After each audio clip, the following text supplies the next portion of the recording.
Hi! For an optimal level of security, we highly recommend to activate a two-factor authenticator, as known as 2FA, upon your first sign-in. The most popular ones are Google Authenticator and Authy. In this example, I will show you how to set up your 2FA using Google Authenticator on your smartphone. First, click on the drop-down menu on the upper right corner and select Profile. In the section 2FA, click Enable. You must now see a QR code.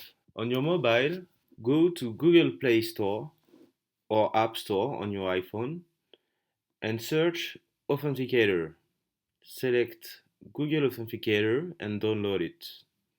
Once downloaded, open the app, pass the welcome screens, and select QR code scanning method.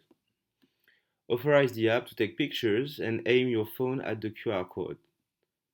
Once set up, retrieve the 6-digit code and paste it in the dedicated field. You will now need to provide this changing code upon login and withdrawals. Thanks for watching.